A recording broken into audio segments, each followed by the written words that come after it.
good.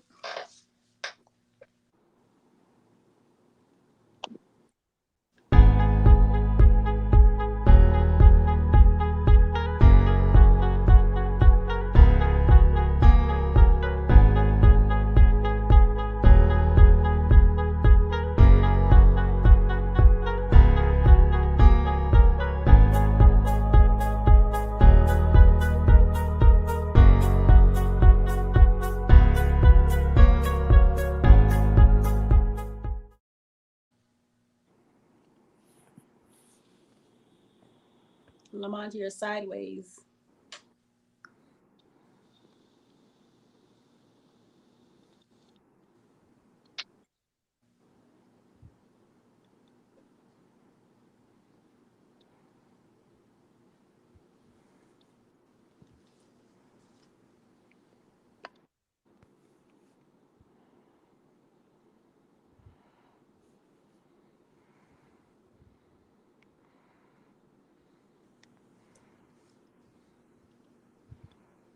I can't hear anything. Yeah, I can't hear. Okay, there we go. Yeah, I can't hear him. I can't hear Jacob. I can't hear you, Jacob.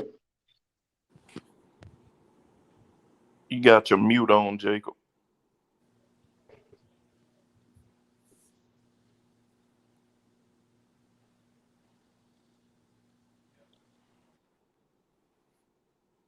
Can you hear me now? Yep. Okay, we're live again with the Chatterbox with King Jacob. Can you guys hear me? Yeah. Yeah. I can hear you now. Okay, great. All right, folks, we're live again with the Chatterbox with King Jacob with special guests from all over the place. Greenwood, South Carolina, Miami, Florida, Columbia, South Carolina.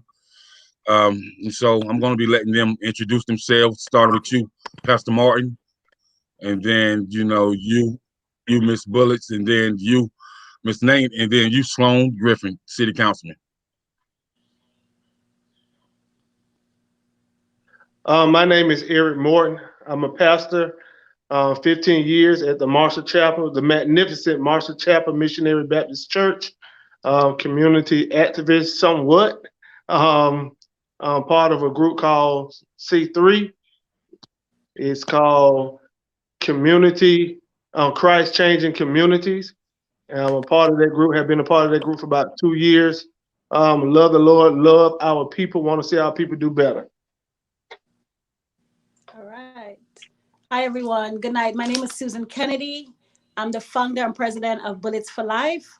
Bullets for Life is a nonprofit organization. You will hear a lot more about it. I'm a mother of 3 sons. I'm also an activist and a supporter of family affected by gun violence.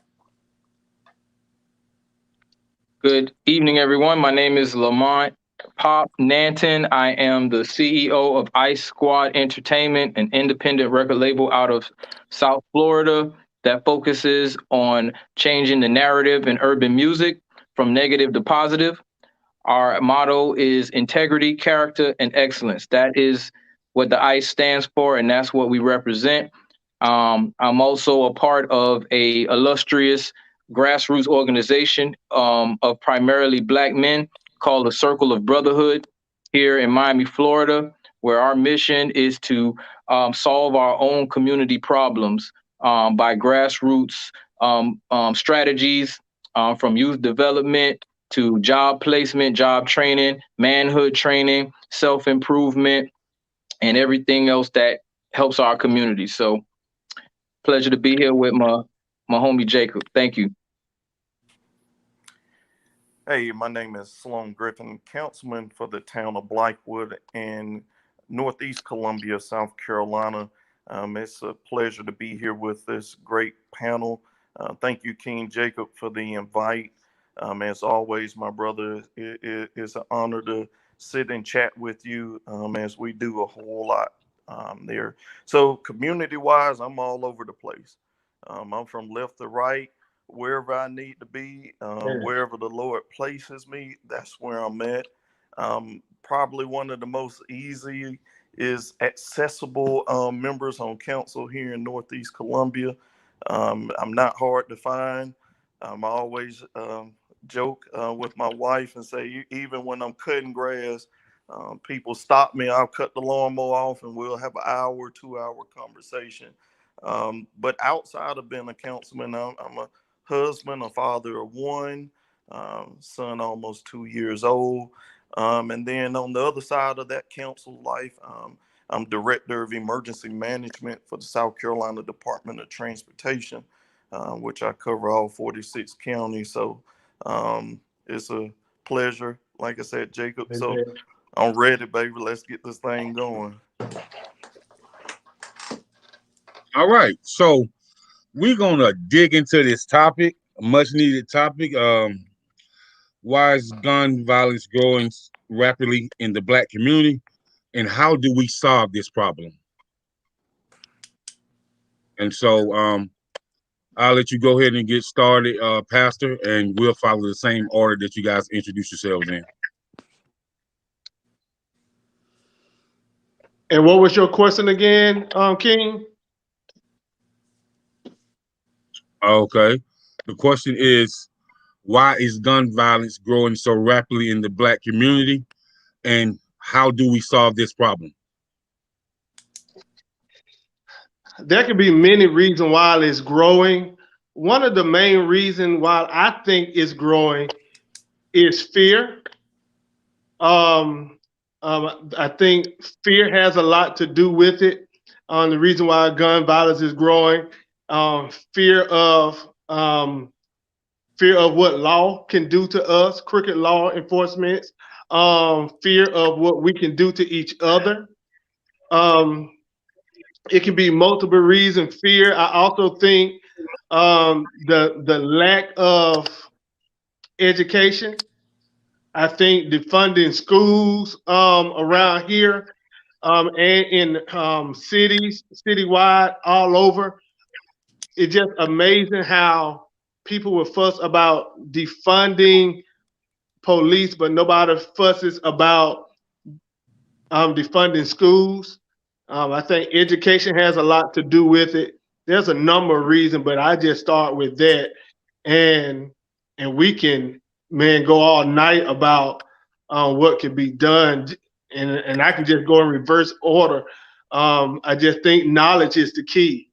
We have to get to a place where we can learn from each other and have somebody in place like councilmen or like the panel you have tonight who are educated on how to talk to these young Black boys and Black girls on the street and educate them about the price you can pay for gun violence. Educate them about even, and King, I'm gonna say this, we have to start telling them what we did so they won't look at us like we are perfect. Exactly. They won't look at us like we don't have a background. So we have to be transparent with them and let them know that we are, like the councilman said, I love what he said, we have to be accessible. If we are not accessible, who do they have to talk to? And if we're not real, then they're going to continue to be who they are. And I just start with that. That's good. Great, thank you for that. You break it up. Could you guys hear me? Yes, ma'am. Yeah. Okay. Are we going in order? How are you Yes, guys? I can hear you. Yeah. Oh, yeah. As for me, I've been doing this. I've been in the community for 6 years. I've been around a lot of children in the community, in the inner city. And what's missing is love. Love is the key word. There is no more love. We have lost love in our community. Our kids don't know what love is anymore. There's self-love. They don't love each other. They don't love themselves. There's no love in the home anymore. Our kids are being birthed how to survive and not how to love. And that's what's happening. They're being birthed to survive in these inner city, in the community. As soon as you give birth to a child in the community, they automatically have to figure out what is next. The mother is either on drugs. Maybe there's not a father in the home. There's so many things that's against our children. So they're being birthed to defend themselves and to survive. And that's what's happening in our community. If you walk up to any child and ask them what's going on, there's a situation in every single home, and these kids don't care anymore. And that's what's happening. This is why gun violence is out here. They don't care about each other anymore. Once they pick up that gun, it becomes demonic. It's a demonic spirit that's surrounding our community. Number one, God is no longer there. Nobody's bringing God's into the home anymore. Nobody's bringing God's into the school anymore, into the community. The churches are not going into the streets anymore. What's in the streets is gang, drugs, scams. That's what's in our streets. And we did that. It started with us, and we're responsible for it. So that's what's wrong. We're responsible for this, and we have to fix it. Our kids are not being loved. They listen, and like Pop would probably tell you, listen to the wrong music. You know, everything is against our children. And that's why there's so much killing, because they don't know how to love each other anymore. They're lost. Our children are lost. So that's my piece on that. Love is missing. All right. So yes, she, Susan is right on point with that. There is a lack of love. Also, first of all, I would say that the lack of love really starts with the lack of love for ourselves as a community, as Black people. Yeah. You understand? Because there's a lot of grieving mothers that love their children, but they don't feel loved in their neighborhood. You know what I'm saying? They don't feel the love from the person who live right across the street that want to rob them, kill them, shoot them, that shot their uncle, shot their brother. So you walk out the door and there's no love. You know what I'm saying? So a lot of times I hear a lot of people in these conversations say, it's all about the parenting, and it starts at home. And that is where it starts, but that's not the only place where it happens. That's not the only place where nurturing and development happens, because as you grow up, you have other influences outside of the parental scope that shape and mold who you become. Right. When you listen, for perfect example, when you listen to different interviews about very successful people, whether it be in politics, sports, entertainment, whatever, if you notice, when they tell you their backstory, right, they always mention somebody outside of their parents. They may mention their parents, but there's always that other person that inspired them, whether it was a coach, whether it was a person that they played ball with, or somebody that was doing what they want to do, and they started connecting with them. You very rarely hear, my parents just, was the only thing that inspired me my whole life. No, you got other things that you encounter as you go through different age groups that inspire you. When you go into a young man's room and you look on the wall, there's posters, right? Those posters are not of his mom and dad. Those posters are of his LeBron, Jay-Z, some, you know what I mean? Some rich and famous person that they admire, you know what I'm saying? So that lets us know right there that the parental scope is not the only avenue that pours into our youth. Now, with that being said, once we recognize that, we have to now take responsibility for that truth and recognize that whatever person that youth comes in contact with in the community now has an opportunity to either speak life or death into that child's life. And each person they come in contact with is planting a seed. That's where you get back to the village mindset. See, when you think like a village, it matters what you do in public. Right. Because you care about protecting the village, right? Yep. Goes back to what Susan said, love. But if I don't love the people in my village, I don't care what I do in front of them. I don't care what I do in front of the youth. I don't care what I do in front of the elderly. I don't care what I do in front of anybody, because I hate not only myself, but those around me. And that's where that love component comes in. Our young people, we have to recognize that our young people are being instructed, programmed, and manipulated to fuel and fund white supremacist agendas. which is the school to prison pipeline, for example. They have to keep those prisons full so that they can continue to get money from the government. The private prison industry is a real thing. It's a money-making, multi-million-dollar business. If nobody fills those jails, they can't stay open, right? Yeah, $1 billion, yeah. Billion, exactly, $1 billion. Yes. And who's in those jails? Our young boys, Yep. the fathers that should be in the homes, right? It's primarily us. So in order to keep that agenda going, you have to have some type of propaganda, promotion, and advertisement and marketing pushing that agenda so that you can continue to keep those avenues of funding going. How do we do that? Through our media and through our entertainment.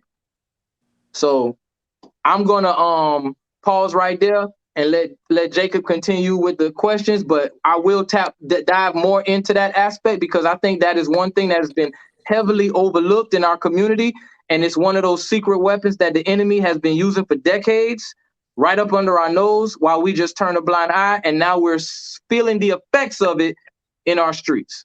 Yep. So I'm gonna end with that. It's a good one. Yeah, you almost make me want to get back into a conversation I had earlier today on the 94 crime bill with that, because that 94 crime bill is a setup for us mainly going into that pipeline to prison, and the main funding trail from the federal government to keep that going, to keep those efforts going. But on the lines of the question there, I look back at like Pastor said earlier, on the earlier comment, I'm not ashamed to tell folks where I've been and what I have done. That's right. When I get phone calls all the time from youth that's saying, "Hey, look, I just want to get connected with you. I just have some questions." And sometimes that's how it is. It's like, I just got a few questions to ask you. And this topic is on point, because I explained to a colleague of mine today. I said, you know what? When I get a phone call from a kid, even an adult, guys. See, Yeah. we're talking about kids. I've gotten calls from adults that say, "Hey, man, I just got a question," and I automatically know where this is going. And I told my colleague, I stop what I'm doing. I will get off of a conference call. I will step outside of a meeting, because that may be the one and only chance I get to sow that seed into that person. That person is running from something, seeking better. They took the time and they had the courage. It takes courage, guys, to pick up the phone and call somebody that you don't even know. Yeah, absolutely. You don't even know how they're going to respond to you. Right. So first and foremost, we all of us on this panel and others out here that's in the streets with the good fight, we have to remain accessible. We have to be willing to take on the task of mentoring the youth. Absolutely. We have to mentor the youth. And when we mentor the youth, as Pastor said, don't tell them the yellow brick road story. Absolutely. Don't give the yellow brick road story now. Give them the gritty story, because Sloan Griffin's story ain't perfect by no means. So give them that. Let them see that you're real. That's what I feel, and that's what I do. And when I get that chance to sit down and talk to leaders as myself, because guess what? I have a mentor. I have a mentor because I'm still growing. Yes, sir. Me too. There you go, Pastor. Yes, we still, even us out here, that folks will look at us and say, "Pastor got it together. Popp got it together. Jacob got it together." We all have mentors, and we will forever have mentors. As long as we're riding that train, we're gonna have people that sow into us. So we have to be transparent with these kids. You know, I'll tell you something that I really, my wife, is funny, but long story, but real short. My wife doesn't follow my political career. and, and, you know, my wife is far to the left or right, up or down, but she said something to me, and it really made me stop and think. She said, "Who was this guy in the picture with you?" So the guy in the picture is this guy that called me 2 weeks ago.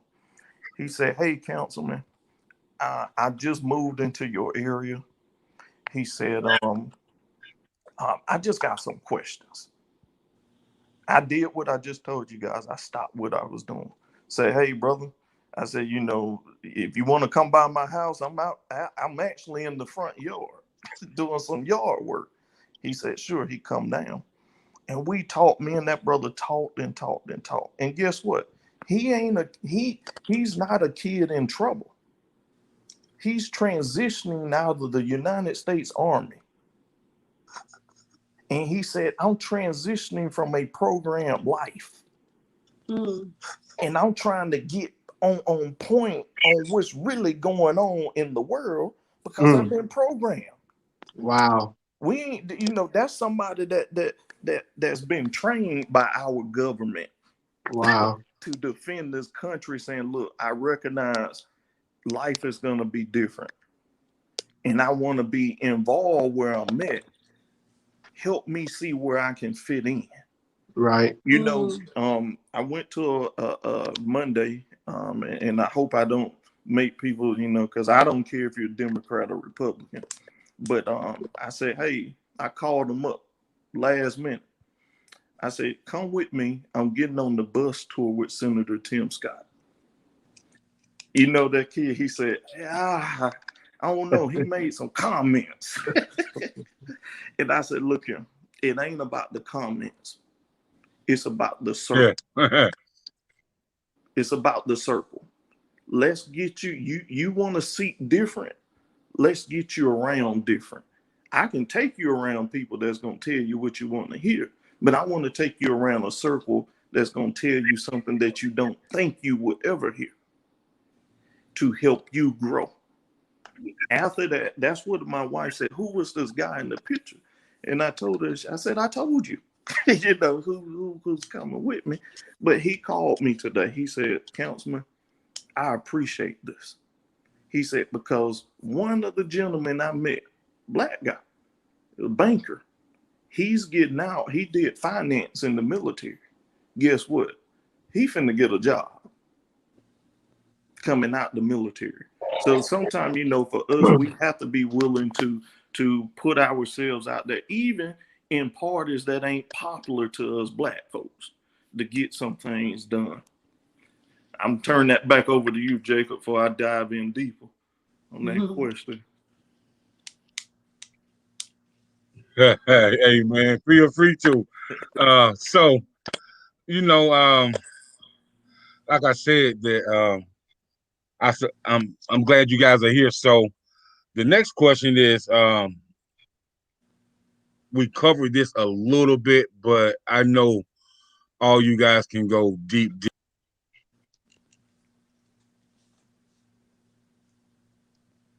I lost Jacob. Did y'all? Yeah. Yeah. Yeah, I think we lost him. But you know, I say this while before Jacob comes back on. Capitalism is real. Our black wealth is real, and we're talking about gun violence. How is the guns getting into our neighborhoods? Exactly. yeah. Exactly. So maybe my sister, maybe you can talk about that. Pop, maybe you can talk about that.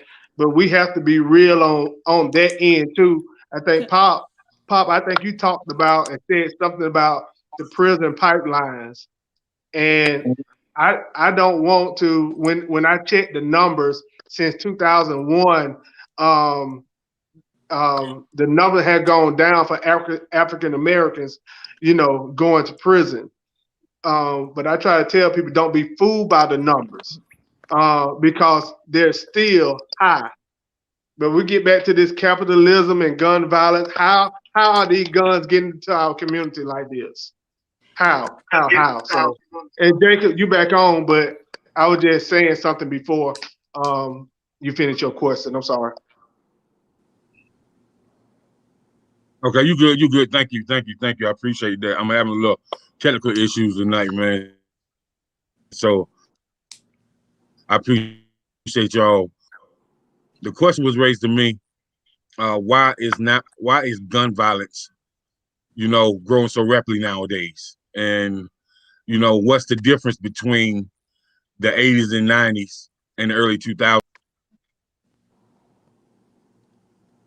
We lost them again. He got kicked off again. Oh, wow. I think he was asking what's the difference between the 80s, 90s, and early 2000s. Ooh, that's good right there. Yeah, when it comes to gun violence. Y'all go ahead and answer that one for me. I'm not that old. Yeah, Man. me neither. So I'm gonna leave that to the left side of my screen. Come on, Pop. I think we all had a little glimpse of those eras, right? I know, I'm a 71 baby. I'm an 86 baby. I'm the young one on here. No, Hey, I think I am.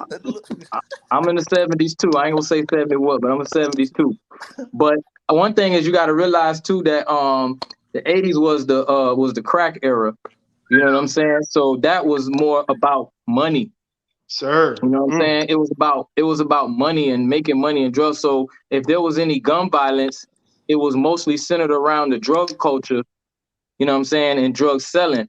Then, right. Yeah. And then when you got into the 90s, just being a gangster alone became enough. You know what I'm saying? Just to kind of prove how hard you are. You know what I'm saying? And so, this is when gang culture was really became more commercialized in the 90s.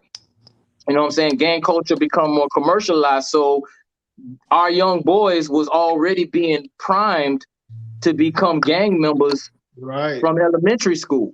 You feel what I'm saying?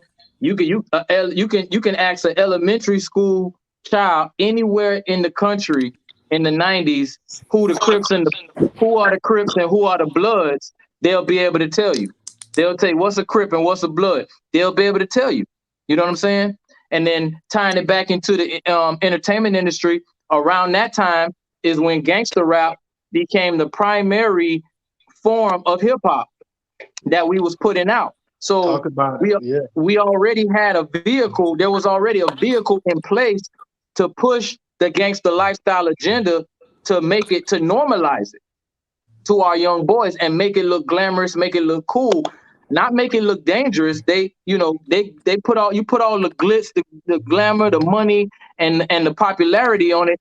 It blinds you to the fact that, hey, I could lose my life, I could die. You know what I'm saying? Mm-hmm. Because it got so commercialized, and some of our biggest stars, got famous by pushing that agenda. Yeah. You know what I'm saying? Some of our biggest black entertainers got famous by pushing that agenda. Now they all old and living in a mansion in the suburbs, ain't probably bust a gun in 20 years. You know what I'm saying? But the damage is already done.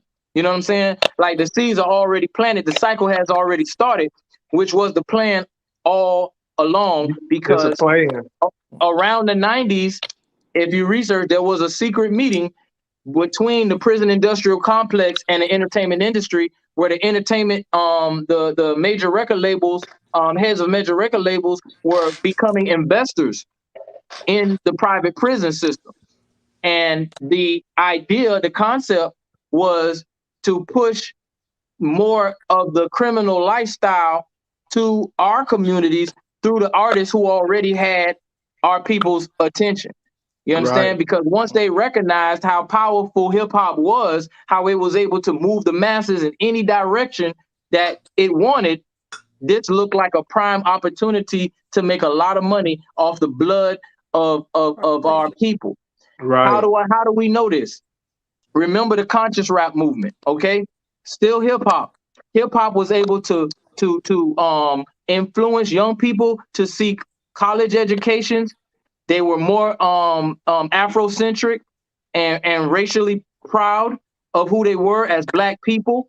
They did more research, they did more studying, and they was more in tune to their African roots, right? Who pushed that? What pushed that? Hip hop, right? And what that did is that also brought us together, okay, in unity, to where we was willing to follow powerful leaders in our community who were pushing narratives that empowered us. You understand? They recognize this. They recognize this as power. This is power. When people look at influence, is power. Yes, Point sir. blank. If you don't got no influence, you don't got no power. No power. Yes. Right. You know what I'm saying? Wow. So they recognize this influence and recognize how it will be profitable for their bottom line. But in the interim, what did it do? It poisoned our community. It made us feel that the very thing we were speaking against is now cool. How did that happen? They started making sure that these artists were very well compensated. Right. When hip hop started, they wasn't making that in the 80s. They wasn't making all these millions and millions like they are now. Out the gate, they multimillionaires. You know what I'm saying? It wasn't like that before. They really had to hustle and grind and push those records. Right. You know what I'm saying? Absolutely. And so once the industry got a hold of hip hop from that perspective, they were able to now use money to I guess you could say, to desensitize our consciousness.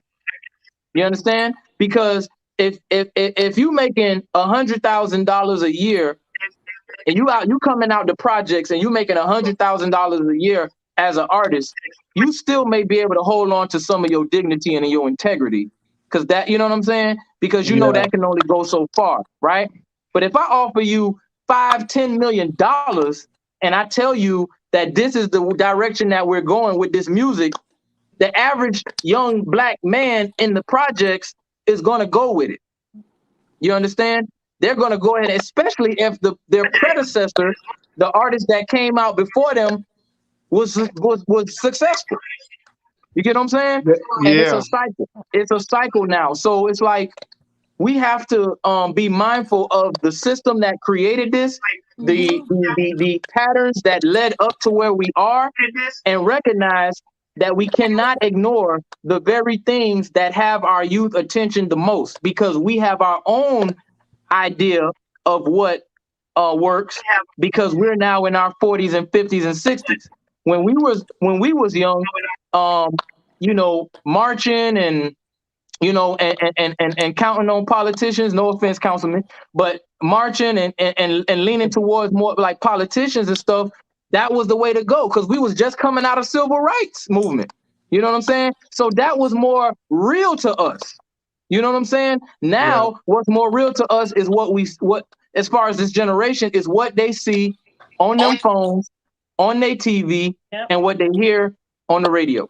And if we don't tap into that aspect of it, then we will not have we won't even get a foothold in what it takes to really shift the culture and influence our young people for righteous lifestyles and behaviors. Let me jump in there, bro. You are on it.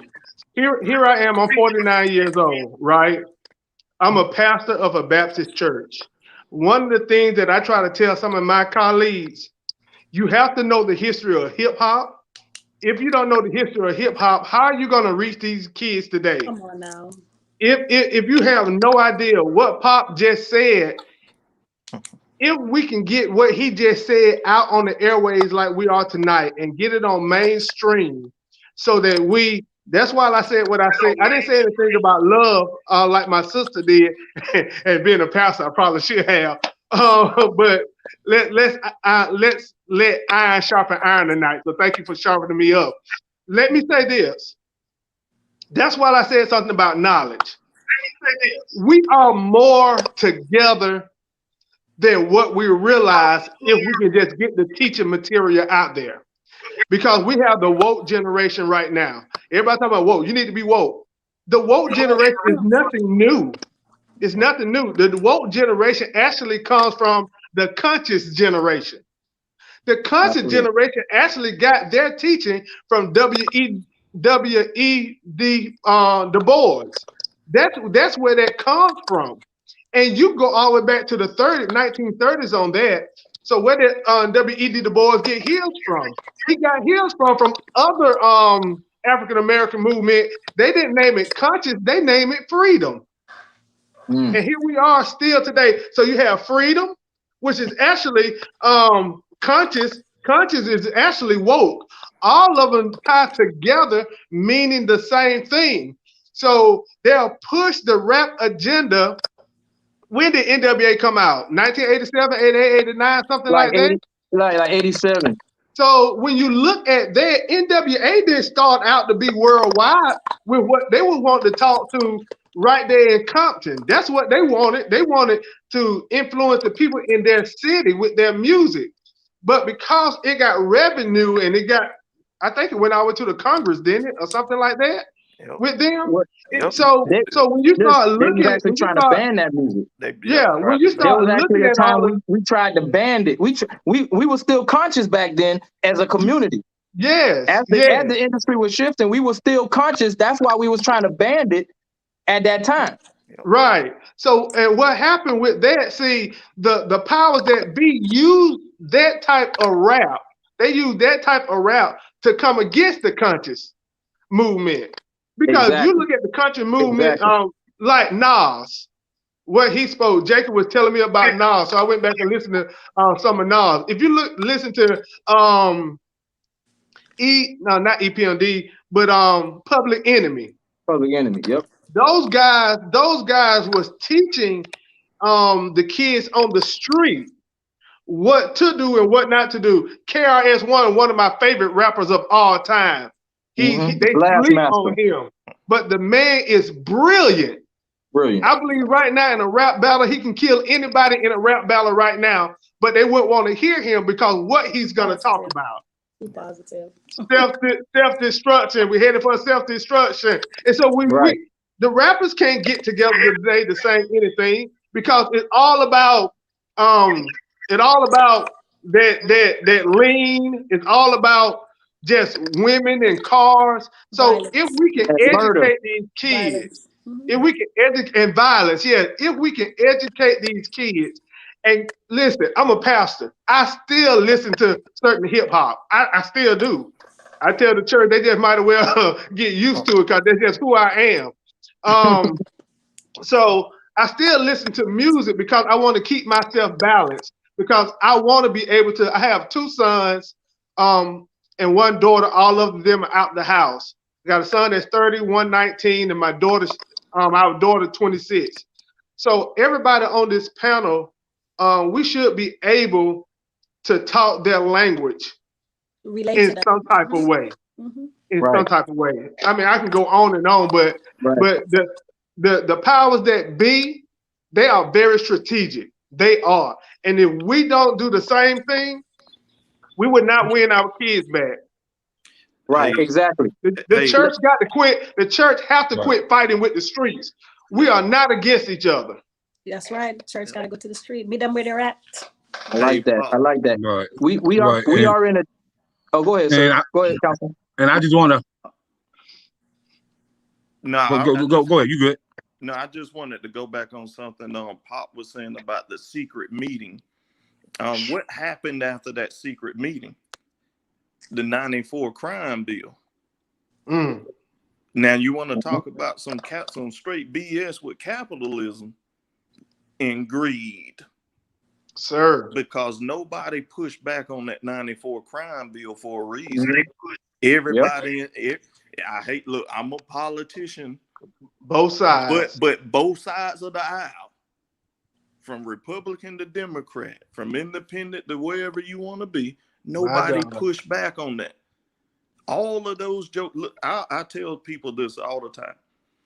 Your senators and congressmen don't make no more than about, back then it was less. Now I want to say the salary per year is about $179,000 a year. How do you become millionaires from being in Congress? Especially back then. The salary wasn't nowhere near that back then. Them 3 and 4 houses. Thank you. Them jokers got filthy rich after that secret meeting, pass the 94 crime bill, everybody greases their pockets. Yep, exactly. And now we're in a state to where the culture is now being, unfortunately, is being led and directed by hip hop and social media. It's like, see, the thing, when I talk to people in our age group, it's hard for them to wrap their head around that because it makes no sense to them, because it really doesn't make sense. But whether it makes sense or not, it's a reality. You know what I mean? So now if we want to shift, we want to look at how things had to happen when during the election, right? So they didn't bring some huge like political figure to try to sway the influence of the youth. Who did they bring to meet with? Who did they bring to meet with the people that's running? They brought rappers who have no political, knowledge or concern whatsoever. They made these rappers become forced into that world because even the powers that be recognize who really has the influence. Yep. You know what I'm saying? You could say Obama is going to be at the mall, right? Obama's going to be at the mall. Now all us old heads going to be like, "Oh, Obama's going to be at the mall. Let's go. We need to go meet Obama. He was a great man. That's the first black president, right? Everybody should be excited, ready to go." Man, please. Our young people going to sit there right on their phone and ain't going to blink an eye. They're going to keep playing their game or whatever. But if you say NBA YoungBoy is going to be at the mall, they going to go. Yeah. You know what I'm saying? And You're right. Turn up when they You're right. You're right. whatever message he want to give them, they ready to receive it. They ready. You get what I'm saying?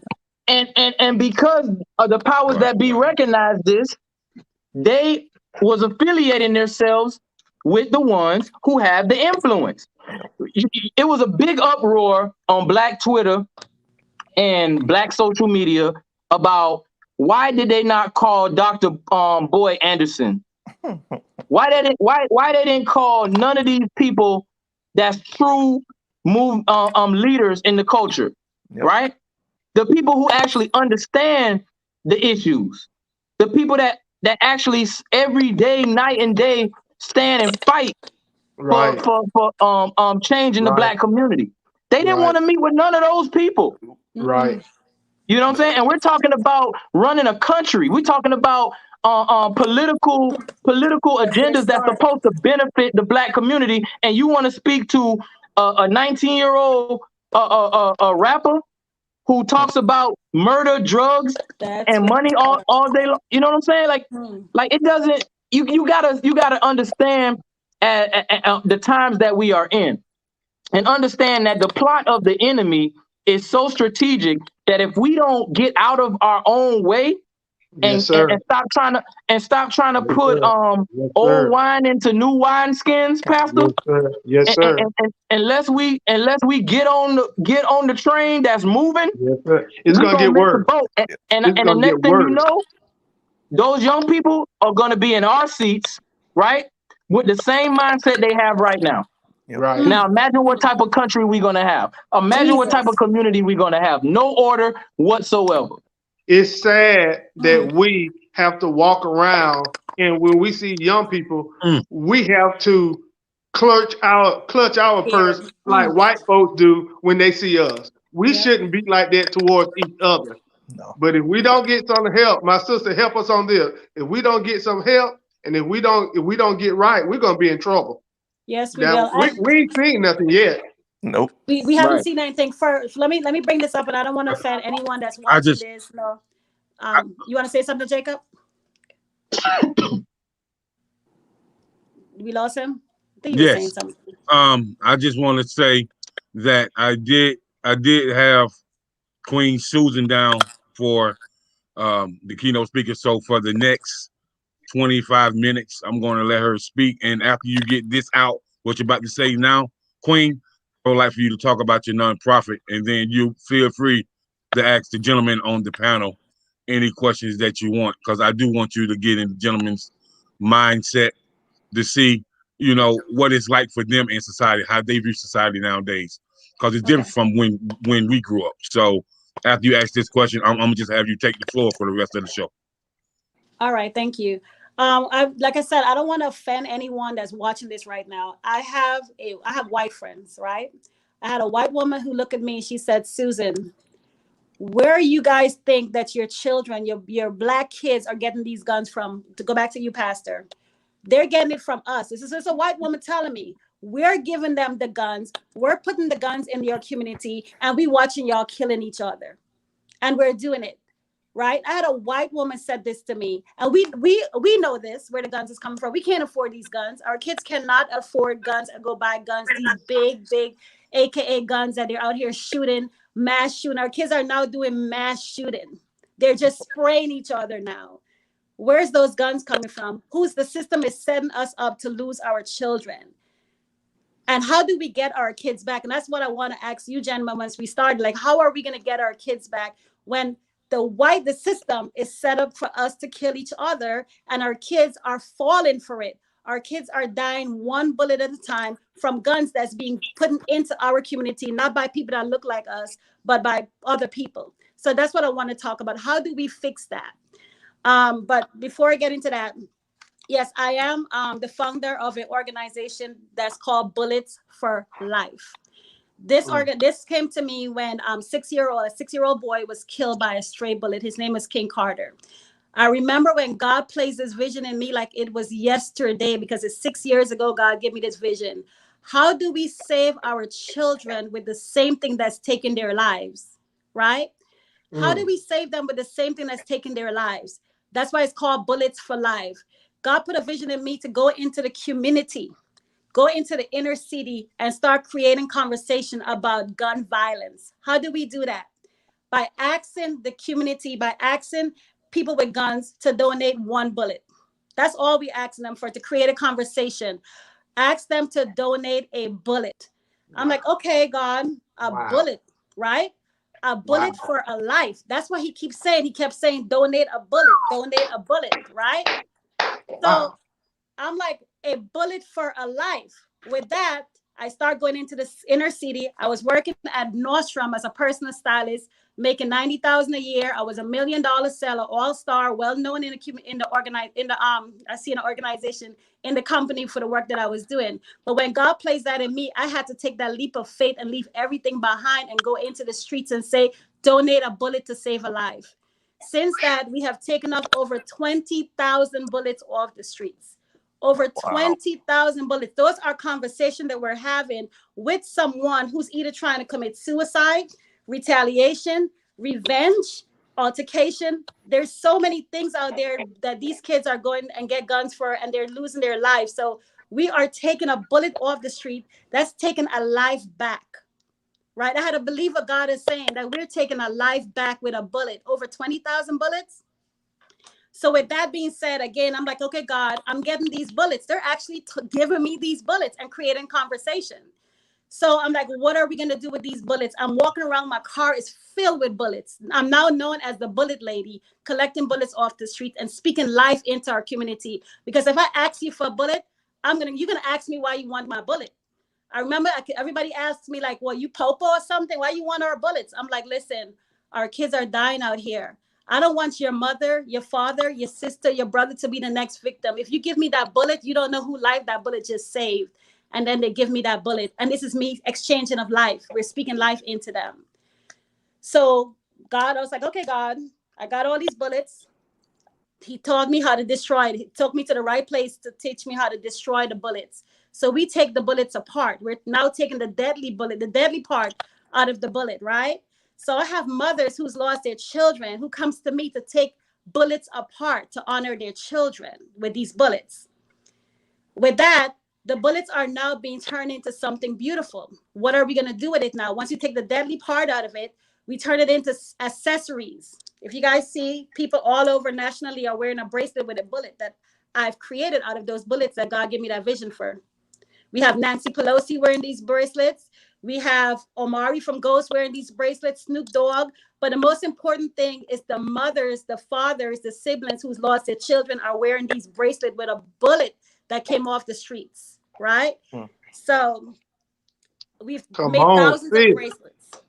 Wow. You had a question? Yes. Thousands of bracelet pastors. Thousands of bracelets have been made, not just in Florida, but Chicago, Indiana, New Jersey, South Carolina, Jacksonville. You know, this is us speaking life back into our children, one bullet at a time, right? Yes. Wow. Imagine a room filled with mothers telling their stories. Let me say this right here. Go ahead. You say you was going to say something? Let me say this right here, Queen. Let me say this right here. Hey, Popp. Yes, hey, Popp. I'm going to get you, Yes, bro. sir. Because you did not tell me how exclusive. You did not tell me how exclusive she was, bro. I'm going to get you, man. Like, what she just announced and what she just displayed and what she does, man. Like, she's amazing. I'm the first woman in the Queen, world. Queen. Yeah, go ahead. Yeah, I'm the first woman in the world. Just go ahead and continue, please. Oh my God.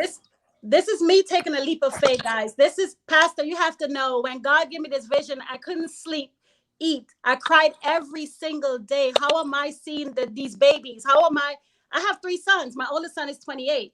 I have a 22-year-old. I have a 16-year-old. I'm a mother first, and I have not lost a child. So how did God give me this passion to save lives and to be in lives of mothers who's lost their children? My life is surrounded by pain every single day, to where I have to go to God and cry out, because once I'm hearing the story of these mothers and they're telling me how their children are dying, and then these mothers sit down with me and create a bracelet out of a bullet, the same thing that took their child's life. That's only God. They come to this office right here. This office was donated by someone that didn't look like us, because nobody else believed in us at that time. Someone that didn't look like us donated this office, because I prayed about it. I said, God, I need a space for these mothers to come to. God, give me this space. I haven't paid anything for almost a year here where I'm at right now, where mothers come and destroy bullets and sit at the table and create something to honor their children. Bullets that came off of the street from someone who almost committed suicide. You know, someone who had an altercation, someone who wanted to. I had the mother who gave me 8 bullets because she wanted revenge on the person who took her child's life. She lost 2 kids. One was stabbed 55 times and one was killed in a home invasion, 2 daughters. She held on to 8 bullets. Before she met me, she held on to these bullets because she knew who killed her child. But when she heard about Bullets for Life, she contacted me. We spoke on the phone for hours, like we knew each other. When she was done talking to me, she bring those 8 bullets to me, and I teach her how to destroy each and every one of those bullets. Let's take a life back. Let's honor your daughter, because your daughter don't want revenge. That's not, because if you go out here shooting, what's gonna happen next? What's gonna happen to your grandchildren? How do we speak love back into these mothers? Yes. How do we speak life back into them after they lose someone? Yes. How do we teach them, when God takes something so great from you, what is he gonna birth in you now? If you lose a child, what is God birthing in you? What is your purpose now after losing a child? They become so great. These mothers start creating an organization. They're the ones that have the answers to end gun violence, but people don't see that. Because God is not going to take something from you so great and then not birth something in you that's going to change the world. Come on. Right? I have mothers who create a organization. They give scholarships after they lose their children. I have a mom right now, this young boy, his name is Mandel. Mandel was killed when he was 17, 3 years ago. Yesterday was Mandel's birthday. Mandel was killed the day after his birthday. He was 17 and he was killed right after his birthday. His birthday was the 1st and Mandel was killed on the 2nd. Today, 3 years ago, Mandel was killed.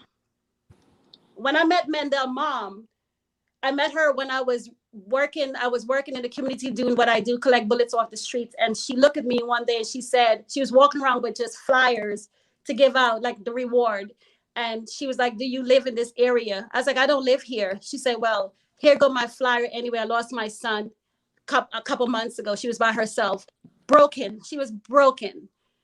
In that moment, I stopped everything I was doing and I tell her who I am. And she's been with me for 3 years. Yesterday, when she lose herself around this time, July 1st, July 2nd, she lose herself because that's when she lost her son. And her son's birthday is the same day as his dad's birthday. So yesterday we celebrated Mendel's heavenly birthday and his father's birthday. But because the mother was so broken, I stand up in that pain for her. I went out, but Lamont was there with me. We went out and we honor her son because there's a billboard for $100,000 for reward for this baby. This is the first Black person that ever put up $100,000 to find the killer of her son. And still no amount of money is bringing justice to this mom for the last 3 years. $100,000, still no amount of money. These kids are not talking.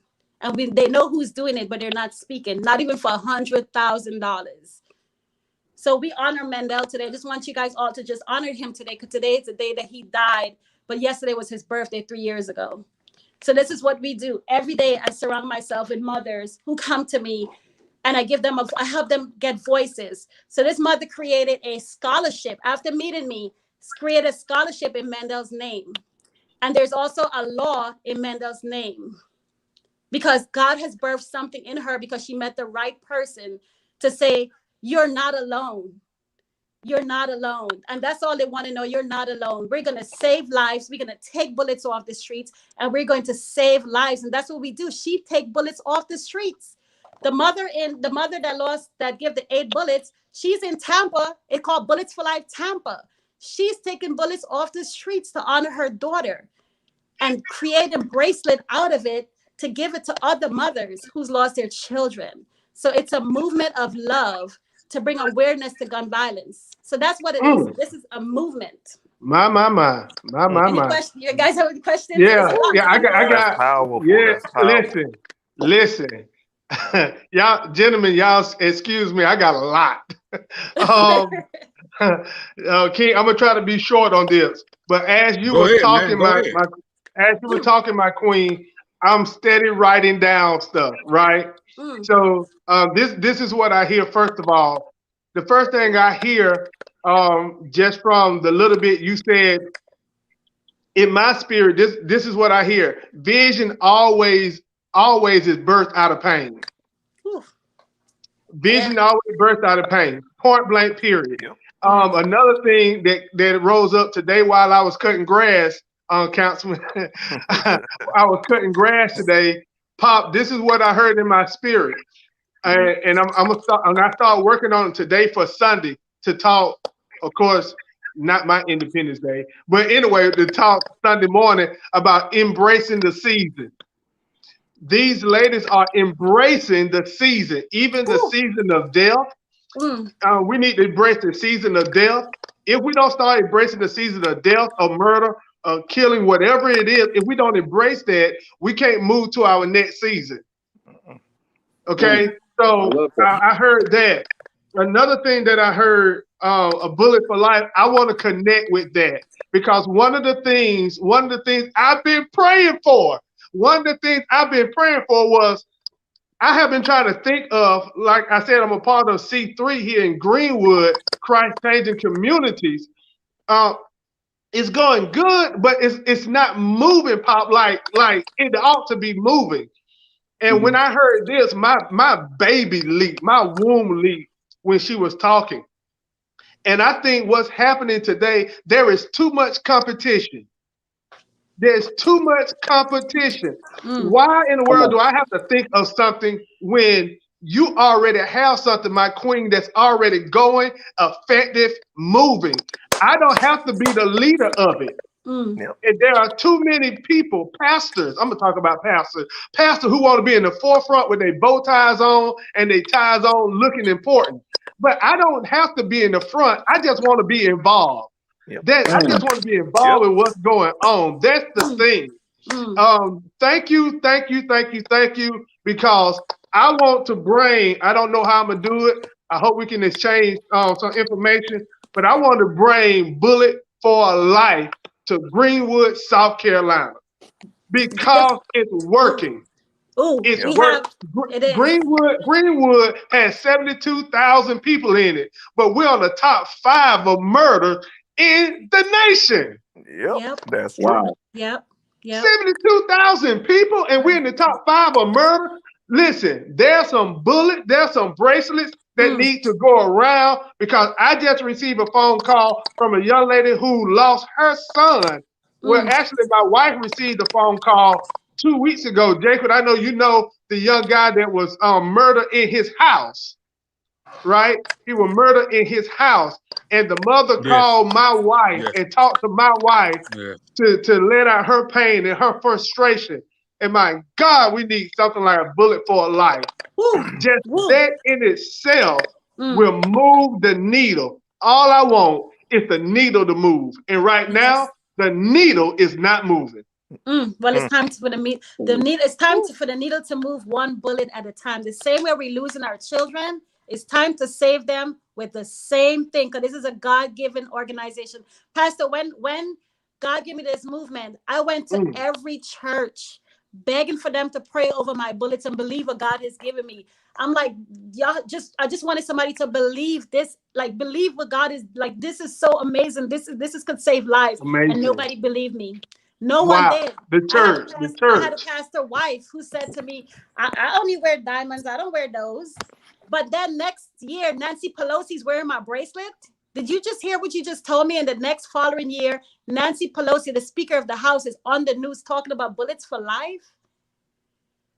You know, so now I have a pastor who said to me recently, Susan, this door is open for you. He just allowed me to go into his church and create a healing space in the inner city for mothers to come to destroy bullets and create bracelets. We have an event we have a workshop we call the No Bullet Zone workshop, where kids are sitting across from mothers who's lost their children. Inner city kids are sitting across from mothers who's lost their children, and they're making bracelets out of bullets, right? Having a conversation why their life is worth more than a bullet. Right? I have lines of kids line up to destroy bullets from 4 years old and up. They're going to destroy a bullet, because we're talking about the ones that's taking a life. What about the ones that's saving a life, that destroying the bullets? Let's start speaking life into them so they don't end up like these kids who's pulling the trigger. I want a bullet for life, Greenwood. I turn it over to something. That's what I want. That's what it is. And it's like I said, okay. into South Carolina. I'm going to say this right here. I'm gonna say this right here, to the gentleman on the panel, and I'm gonna also say this to the queen on the panel, man. I think that what you're doing is very amazing.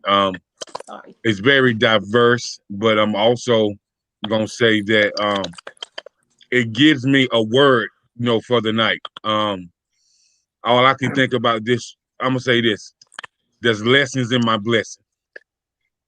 So everything we go through in life, it's a lesson taught. It's an obstacle that we overcame. Yep. So Bullets for Life is just letting people know, even though something has happened to enchannel our thought process and channel our life, but it's a test, it's a lesson. So it's always going to be lessons in your blessings.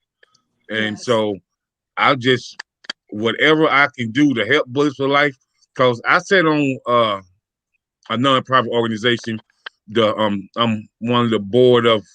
I sit on the board of directors for Unique Blessings nonprofit, and we focus on human trafficking, domestic violence, sexual assault, kidnapping, with a focus on at-risk youth. And when I tell you, when it comes to the sex trafficking and the sexual assault, when I have been at gatherings and I'll be the only male speaking up on that, it kind of breaks my heart. You know what I mean? That it's a lot of men that have daughters that don't want to speak up on sex trafficking. And with that being said, a lot of these girls that get taken, they get killed as well. And so I think Bullets for Life goes in well with what's going on with the epidemic of human trafficking and things of that nature. So I would definitely love to connect with you. Yes.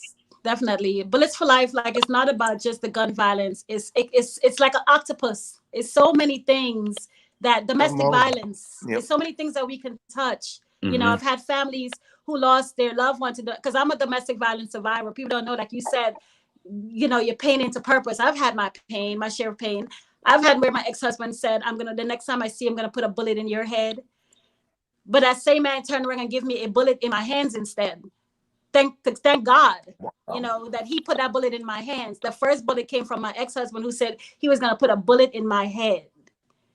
And I was able to talk him out of that, and put a bullet in my hands, and destroy that bullet. And it's called the first bullet. People don't know that. So that was pain that I've been through, you know, and it's so many things, but I took that and turned into such a passion. Like, I lost a home. I've lost everything starting this organization. I went, you know, some days we don't know how I'm getting gas in my car. I've lost everything. But when God gives you a vision, oh, God is provision. Somehow God provides for where this organization lasts 6 years, because it's made out of love.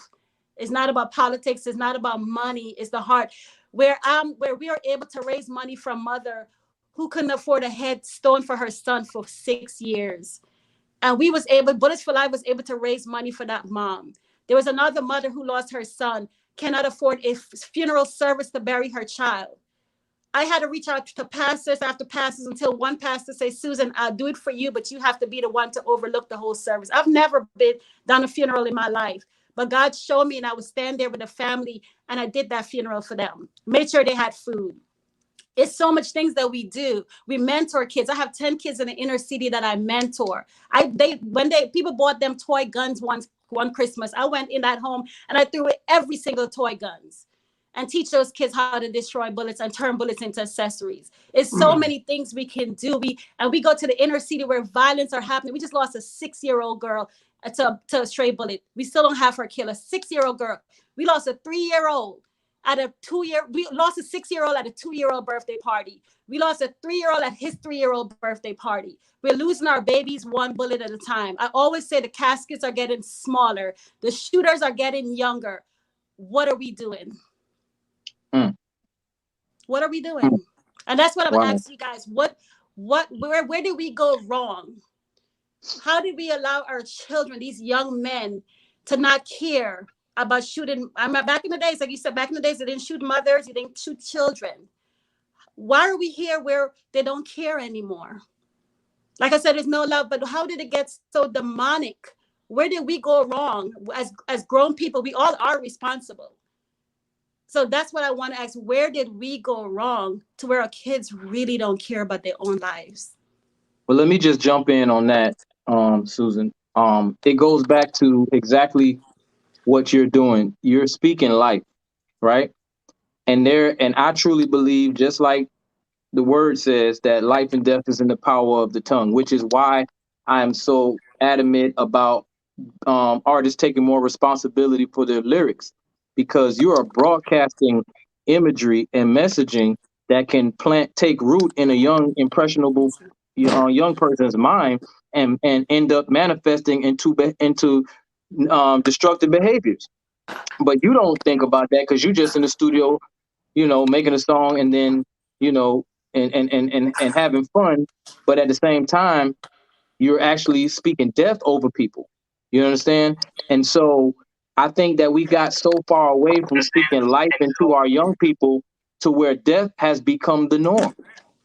You understand? Like, we set the pace. And I think that's where we forget sometimes, that as the elder statesmen, it is our duty and responsibility to set the pace for the next generation.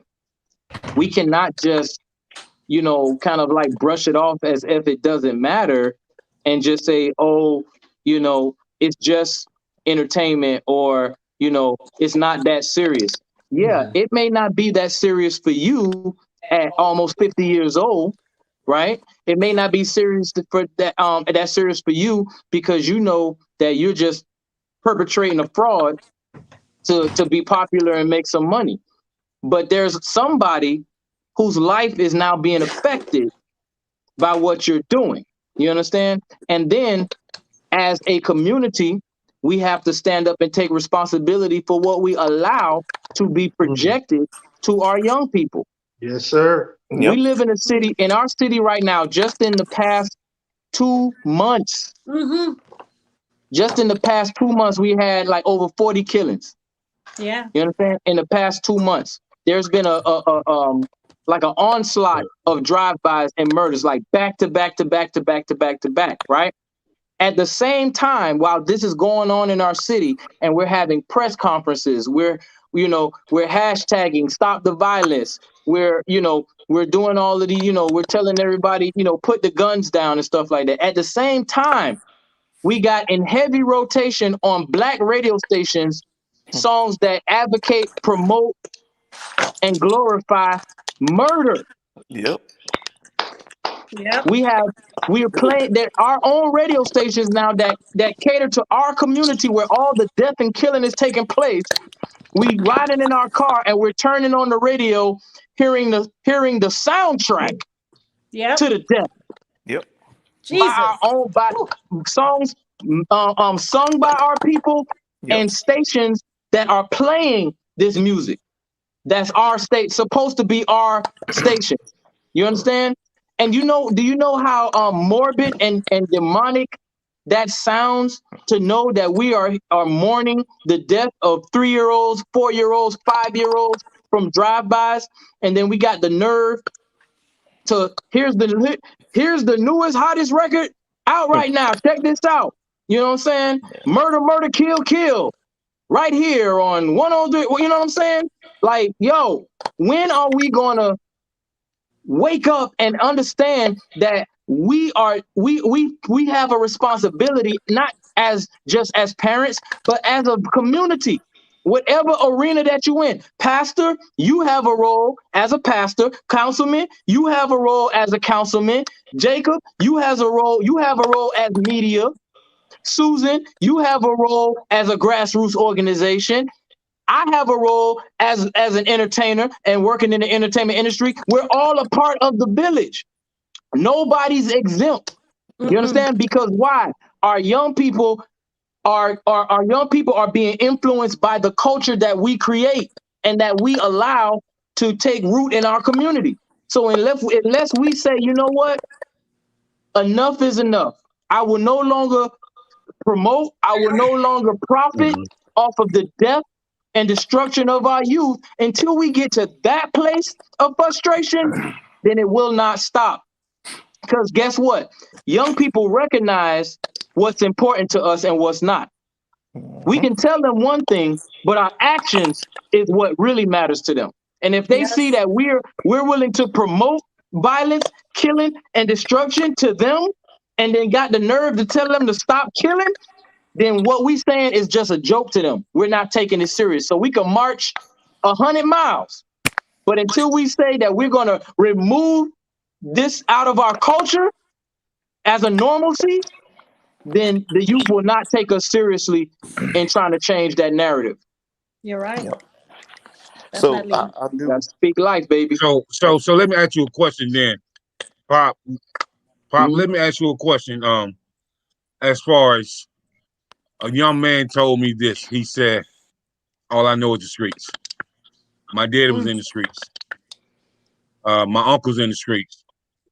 Every time I turn around, one of my cousins offering me a piece. Every time I turn around, my sister's pregnant by a drug dealer. Every time I turn around, my mama's crying and getting high. Every time I turn around, it's street involved.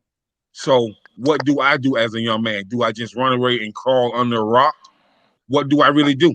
So, it touched me so bad, man. To I try to keep in contact with him. Like it goes back to somebody. I just try to mentor him. I try to give him. So can I? Right. Somebody talked about mentorship earlier, right?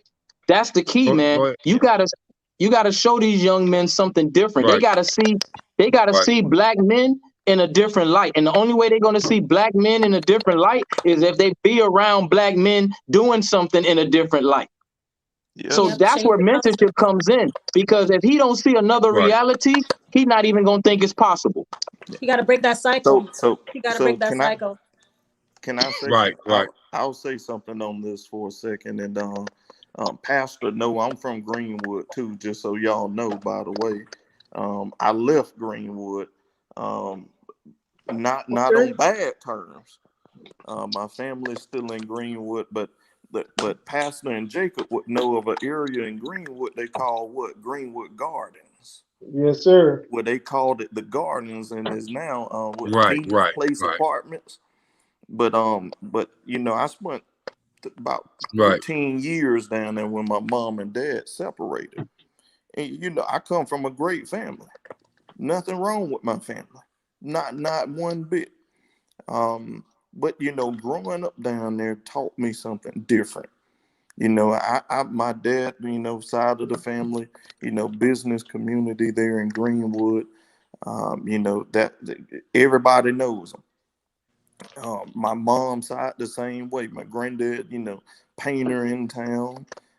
You know, great family lineage. But I learned something growing up in the garden. I participated in the garden. What does that mean? And then Pastor laughing because he Yeah. knows it's true. What does Yes, that sir. mean? What does that mean? I done everything that I seen my friends do. I was Right. part of my friends. Mm-hmm. We brothers. We fought together. We played together. Anything under the sun and moon, we did. But there's something I remember my dad telling me, because as I started to get older in that environment, you know, it started to get a little bit more dangerous.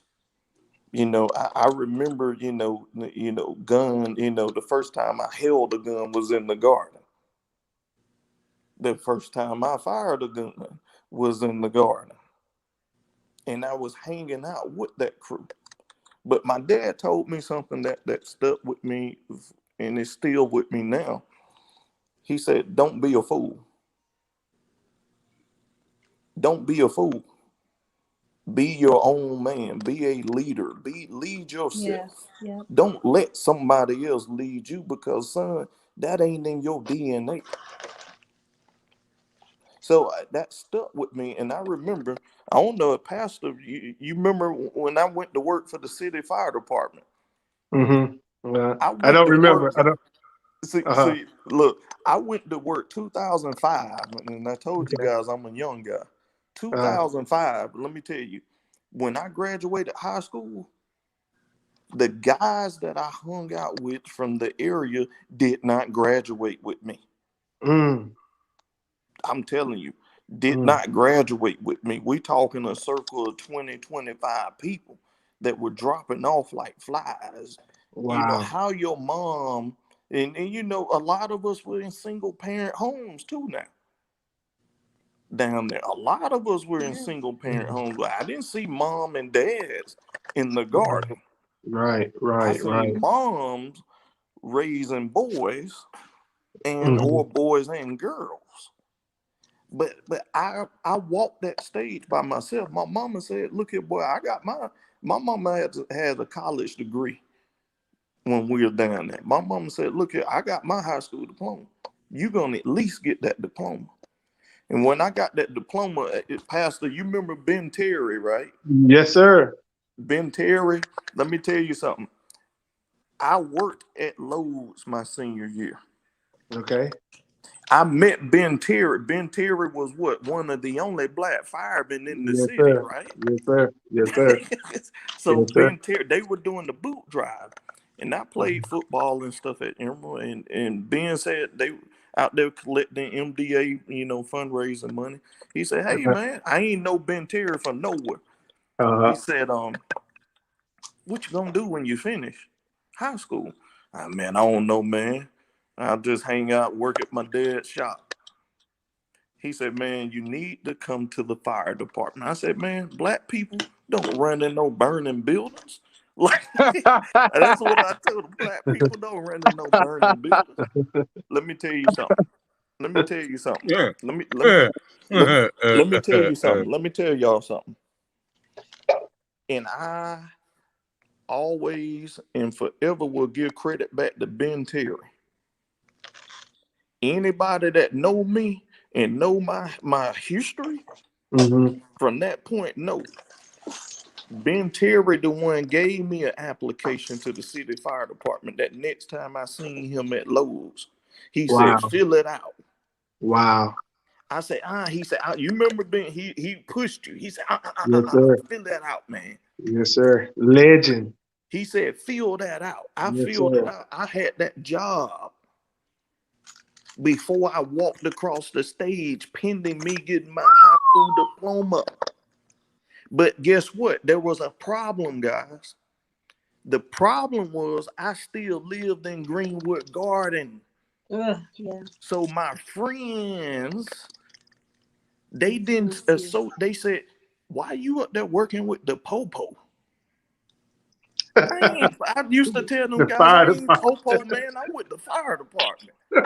They didn't know the difference. I'm with the fire department. I'm not the Popo. And I remember running an apartment fire down there. My mom was already terrified of us as we got older in the area. I doubled that terror level for her becoming a fireman. And I remember seeing my mama come up the street, the apartment was burning good.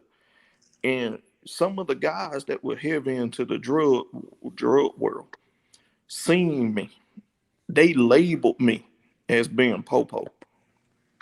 I had a target on my back with my so-called friends, and I ain't have no association with the police at all. I was just doing what I knew men to do, was to go to work, learn them skills early, which I was fortunate from my dad's side to be able to have those skills to do some work. But I done what I was as a man going to work. Wow. Let me tell you guys, and going back to your question, Jacob, Sloan Griffin had to do something. I left the city fire department, went back to school, and ain't work out for me. Come back to Greenweod. Same people talk junk about me. Ben Terry said, come on down here to Promised Land. Just volunteer down here. I lived in that station on Highway 20. I lived at Station 20 on Highway 10. I'm sorry. I lived at Station Highway 20 10, on Highway 10. 10, Right there by Jake Stove. I lived. Jake Thomas. What? Jake the Thomas. Best fried chicken in the Chicken world. it is in Greenwood. I don't care what nobody say on this panel. Best fried chicken in the world. But I lived down there, you guys, to dodge the possibility of backtracking. Because that calls you. And not only does the violence call you, the women in that area call you too. So Breaking up. I ended up leaving Greenwood. We lost him. Altogether, I ended up leaving. You're breaking up. You're breaking Councilman. up, Councilman. I think we lost him. I want to say to the question from Queen, I would like to say one of the things I think how we can help with with the gun violence. I think we need to get bold. We need to get bold. I don't have a long answer, but it's time for us to get bold. I mean, that's what needed. Yeah, we had one pastor. Well, he wasn't a pastor. He really wanted to do some work. It's not funny, but he didn't know the streets. He didn't know the street. He was a preacher wanting to do some work, and I said, listen, well, don't go down that street. I know you want to do some work. I know you want to do this. And he went along. They jumped him.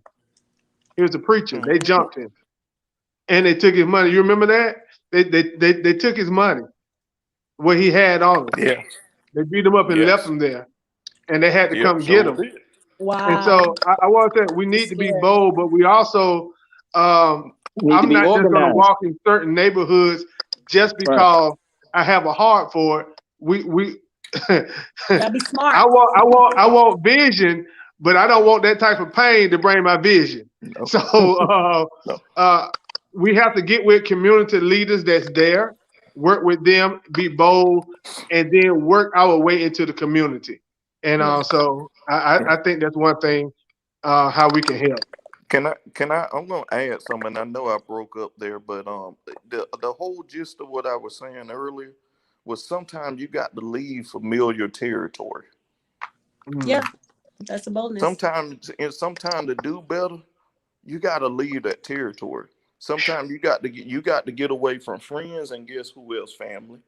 Yeah, gotta get uncomfortable. Get uncomfortable. You got it. I place myself in uncomfortable situations every move. Yep, get uncomfortable. Don't get comfortable. You know, so but I'm gonna say this from a governmental standpoint. You know, funding. You know, the big thing. Miss Susan, I heard you say, you know, funding and you know, or the lack of funding. A lot of there's money out there. There is to get these things going, and there's money through politicians that really want to connect you into that money. A lot of us get discretionary spending funds that we can, you know, do what we want within certain guidelines and perimeters. But mainly nonprofits is a lot of time fit that scope of how we can spend money that we deem as discretionary funds. I know for here, my council, right before I got on, they voted to do away with it because folks were missing them. They weren't spending the money appropriately. So, you know, sometimes that money can be untraced. But we do something different that's called outside agency request. So I would encourage you guys, because I do it. I donate money out of my outside agency request to nonprofits in the area, whether it's food banks. I go meet with these people. I just don't give out to everybody now because we don't have a whole lot to give out. But what I do, I go out and meet with these groups. There's some community groups here in town. Jacob, I know Jacob might know Community Keys is one of my big community outreach partners here. And we do so much to the point we even have a deal with Lazy Boy. And we go out and award, I don't want really not an award, but we give Lazy Boys to seniors that are, you know, some medical condition, just to try to help them feel better. You have a comfortable place to sit, relax, and all that good stuff. Donating fans to seniors, school supplies, things like that. Even during the pandemic, I led in the area with donating thousands of masks and hand sanitizer. So there are organizations out there that are doing it. And there are organizations, just as Pastor said, there's no need of reinventing the wheel. When I look at this area up here, there's so many organizations, you know, taking guns off the street, doing this and doing. But one thing that I found that's in common, they don't want to work together. That's the problem. They need to all work together. Could I share that? Could I say something about that? Yes, ma'am. Jacob, before we go, there's someone who is watching who have a question. Is there any way we can answer their question? I can't see it anymore. Her name is Stella. She's asking questions for the panel. Sure, go. But I can't see the question. Can you see it? It went away. Here it go. There you go. Something about why supporting police. Yeah, she said, I really want everyone in the country to come together. Why is supporting the police looked down upon? I'm just wondering. Any question? Anybody have any answer to that? Why is it looked down upon? Yeah, why is supporting the police looked down Turn on upon? your TV. I mean, You want to answer that, Popp? George Floyd, Tamir Rice, Popp Sandra Smoke. Bland. So many. I mean, the list goes on and on. I mean, why they look down upon? I mean, you know, hey. I gotta wipe my head on that. It's right. A lot. It's We're not making. Well, it's a lot. Right. Not. not This all police are doing wrong, but when a lot of them are doing wrong, you know what I'm saying? Yep. Or it's happened on a consistent basis, then that starts to look like it's on purpose or there's a specific agenda or target. Because if this was just happening all over the country, you would see this happening with whites, Asians, Hispanics, of everybody of all creeds. You know what I'm saying? There would be so many cases out there all over the country. But these cases, if you look at and do the research, you'll see are primarily with over policing of Black communities. Yes. Yep. Period. That's just the Period. numbers are real. Just So, Period. that's the reason. You so, Over know, policing. so it's can I ask, There's that over question. policing in the Black community. I'm gonna add so something to that, Jacob. so this is what I'll say. I'll say this conversation tonight must be on and popping because this question came from the YouTube screaming, and so I know once it's YouTube screaming, it's popping, bro. Hey, Like so that means that people on YouTube are in the chat box watching. Jacob, let me say something on that question. Because I I do want to say think, one thing after you finish. yes, Go sir. ahead. So because I think here in Richland County, I think we do a great job at something that's missing, and that's true community policing. So what we do here that's different is, because we recognize one thing, and I think Ms. Susan said, but it's the mental health side. So here in Richland County, Sheriff Lott here has mental health deputies now. So they took mental health professionals, deputized them, and put them out on duty every day, 24/7. Oh, And that's big. They should do that all over the country. now that's what I'm saying.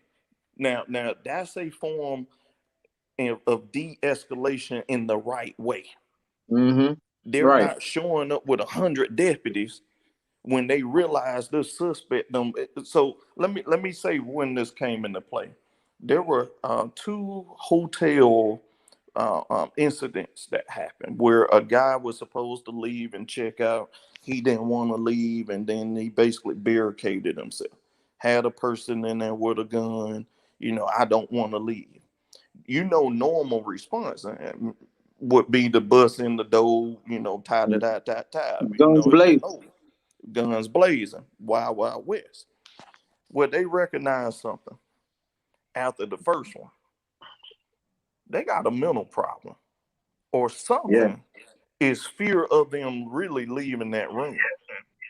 Maybe they don't have a home to go to anymore, and they spent their last dollar. So I think something here that we have done is true community policing from the mental health side of the spectrum. That's good. When you show up, we can provide you the help. But guess what? That's good. Guess what? Yeah. It's not a false hope. It is showing up, giving you that help. You ain't going to jail. We're providing you this help. We're keeping you out of that justice system, but we're going to make sure you get the help. We're going to connect you with these nonprofits that can help you. So we're taking that extra step. Then the other side is that you don't have to be afraid when you see the police. There's police officers out every day, and I am a strict councilman when it comes to public safety. That is my heart. That is my bread. That is everything to me. Is public safety. I know for a fact they're out there interacting in the correct manner. You know how I know that? There's a kid that was stopped going down 77. Deputy smelled marijuana when he went up to the window. Now, Popp, Pastor, Susan, what normally happens. You done got drug out the car. Drug out. Yep. It'd have been a big deal. That deputy did one thing. He said, I'm going to give you a citation for this marijuana. But tomorrow that's going to change. He calls me. and said, Councilman, I stopped this kid in your area. Can you provide him some form of community service so he don't have to go through the system? I'll make that ticket go away. You get what I'm saying? Now Right, he right, looked right. and said, I know you in the community. You know what I said, because I said I'm true to what I meant, and mentorship. Let me take, now this is a opportunity to grab this one real tight. I got to grab him in a chokehold tight, like, brother, you done got saved. You done More got ways than saved. one. You know, Right. so you know, I think, you know, in the policing world, you know, we see on the news, we see all the stuff, you know, on the news. We see the George Floyd. We see that every freaking day. And for us as black folks, correct me if I'm wrong, y'all, we wake up every day in fight or flight mode. That's Yeah. why we got high blood pressure and all this other stuff, because we in that fight or flight mode every day, all day long.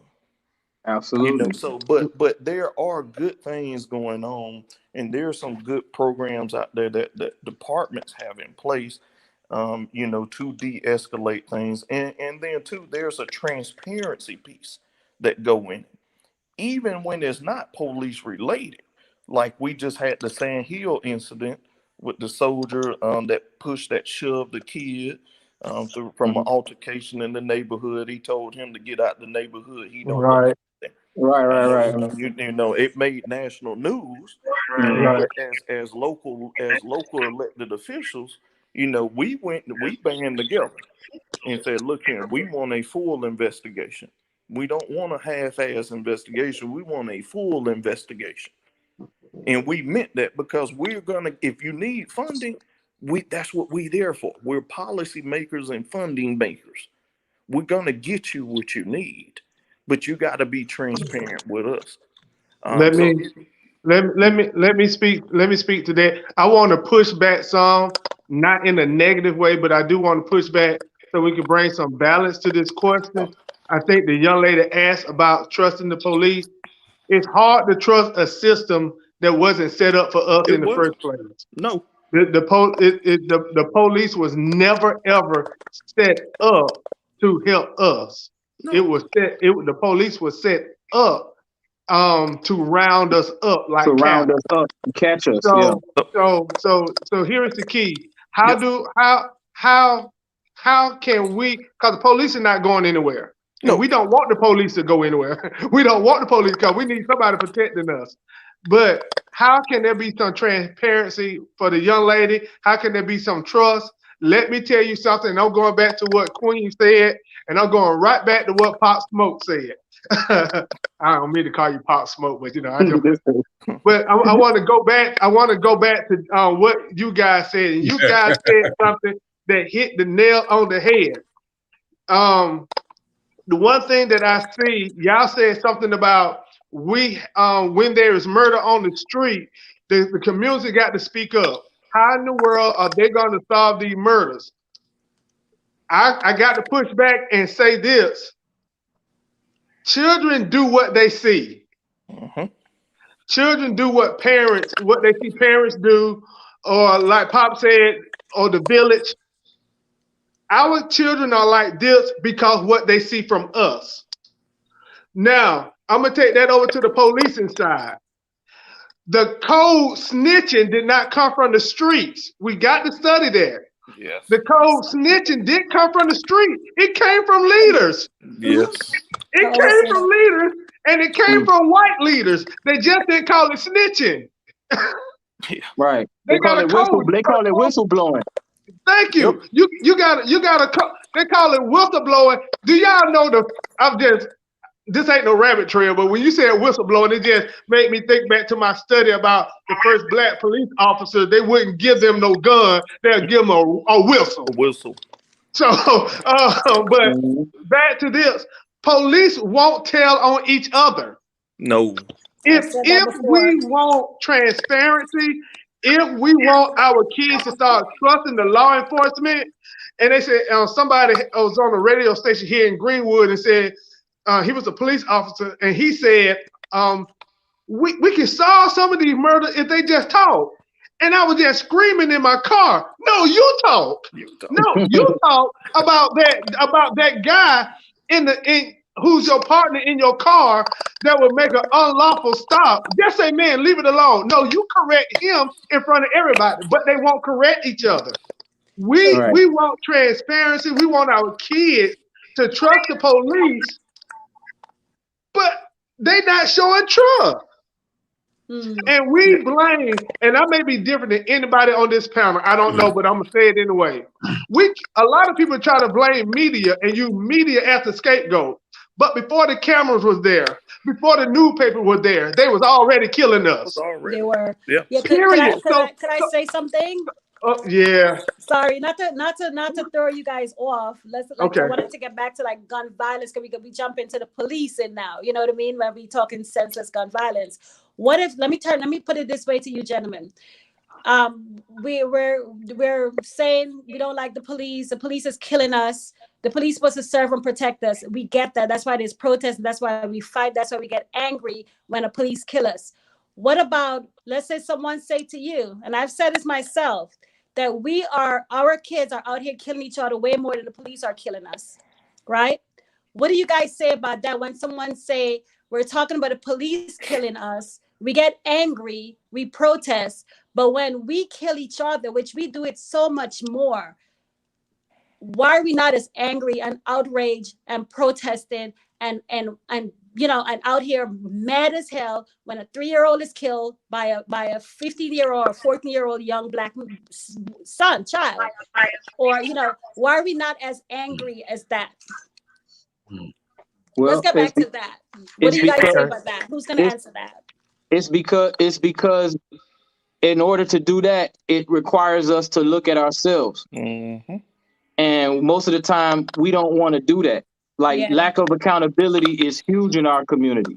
We make excuses for everything. We even make excuses for the drug dealer in the neighborhood. Yeah. You know what I'm saying? Yeah. Hey, at least he feeding his family. I hear that all the time. You know what I'm saying? Hey, he paying people rent. You know what I'm saying? He bringing bikes at Christmas for the kid. Accountability just don't exist in our community. I mean, perfect. Another example is, for example, the young lady who just ran the track meet. You know what I'm saying? You heard what happened to her. They just disqualified her from her race because she was tested positive for weed. Marijuana. Mm-hmm. After she knew what the rules were, right? Mm-hmm. Now you'll have people say, hey, people make mistakes and, they should, which is true. People do make mistakes, but when you're on that platform and they break the rules down to you, we have to be willing to say that was wrong. You know what I'm saying? That's wrong. That's dead wrong. We find excuses to justify our dysfunction. You know what I'm saying? Instead of trying to correct it. And so therefore, when it comes to us killing ourselves, in our minds, we trying to find a way to still blame somebody else. Because I believe that white supremacy plays a huge role in where we at as a black community. But we have got to the point where we have also used that as a crutch to avoid just being mature. You know what I'm saying? And as a regular thinking human, we act like that negates us having common sense, a conscience, morality, all because we live in a white supremacist society. That does not give us the excuse to not have enough sense to not kill our neighbor. You know what I'm saying? We have to so it's like, if we could find a way to blame the white man, then everybody will get on board. But when it comes to blaming ourselves and looking inside of a culture that we perpetuate and that we promote and advocate in front of our young people, then we shy away from that. So if a white cop come and kill a black person, we all up in arms because it's not pointing at us. It's pointing outside of us. Wow. But if we have to talk about gun violence in our community, now the finger has to point back to us, and nobody really want to have that conversation. Wow, never you know what I'm saying? Wow. So that's what it is. We have made the lack of self accountability. We have normalized that in our community, and that's one thing that definitely needs to change across the board in the Black community. Wow. Yeah. Anybody else after that? Yes, you're right. Absolutely. Popp You're said absolutely that right. perfect. Nobody Bob want to said it take. all. Popp said it Yeah. perfect. Nobody want to take. Yeah, I say that, Pop. I'll say this, Pop. You're right. Nobody wants to take accountability. Nobody wants to take responsibility, and nobody wants to teach within. Because when I say teach within, if we don't teach within our own Black communities, we can't send our kids to school and want the education system to teach what we should be teaching at home. So if, like, when I grew up, you had a village. So there's no villages no more. You know what I mean?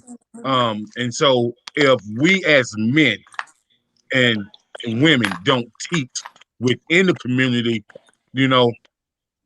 what do you think society's going to do for these children? It's going to eat them up and spit them back out, and that's all it is. Yep. Right.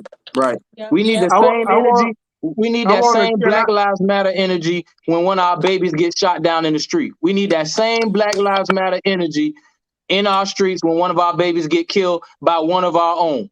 We need the same energy. Yep. Yeah, we have to matter. If we don't matter to each other, how can we matter to anybody else? We have to start looking at it that way. If I don't matter to you, you and you and you, why would they care about us?